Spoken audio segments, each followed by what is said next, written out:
Ang anak na si Berna, dito pa sumuot. Ang liit ng butas.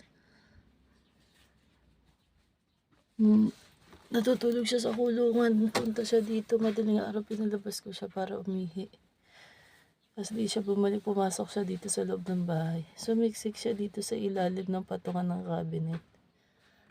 Ngayon may sign na siya para manganak. Diyan pa siya sumuot. Paano ko siya mahihila dyan? Ihirap din siya manganak. 2 beses namatay yung anak niya sa pag-anganak. Paano ko siya matutulungan dyan? Ba't ka dyan pumasok? Labas dyan, Berna. Labas na, halika dito. Buti na lang narinig kong kumakaykay na siya. Natuntun ko kung saan siya nandoon. Nagtatago na siya para manganak. Ay, hirap na naman siya manganak. Labas dyan, Berna. Halika rito, labas ka dyan. Dito ka manganak. Halika. Tutulungan muna natin siya lumabas. Ang lipat ka, no? Wala pa isang nangkal yan, no? Oh. Ito, ganito lang siya kalapad. Paano ka nakapasok dyan? Labas na dyan. Natanggal na natin siya. Ayan, pinutol ko yung nakaharang. Ito yung nakaharang dito. Nakaganyan. So, pinutol ko. Kasi, pag pinilit ko siyang hilahin, iipit yun dyan niya, baka ma-stress. Dito ko na nilagay si Berna sa kulungan. Nilagyan ko ng mga harang-harang sa gilid. Para hindi, kung halimbawa mga anak siya, hindi mahulog yung baby.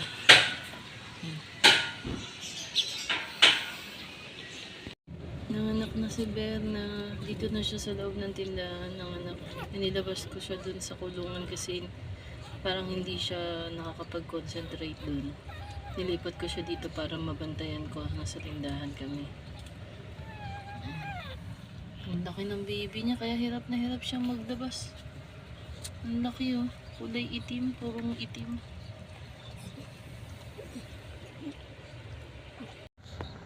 Dalawa na.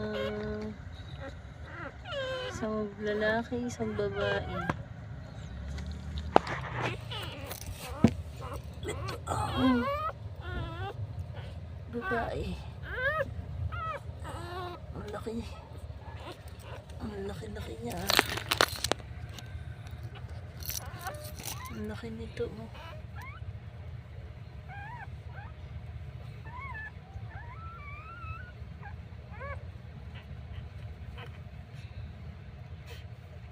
Hindi marunong dumede.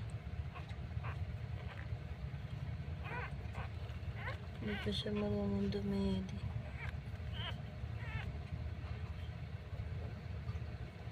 Dito na.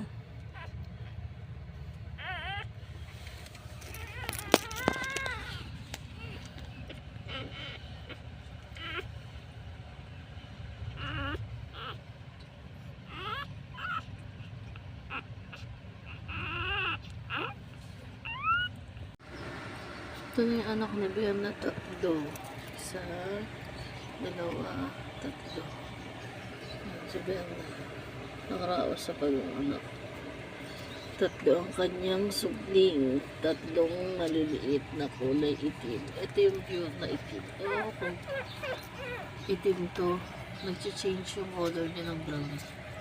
Ito hindi ko alam kung pure. So, isang lalaki, 2 babae.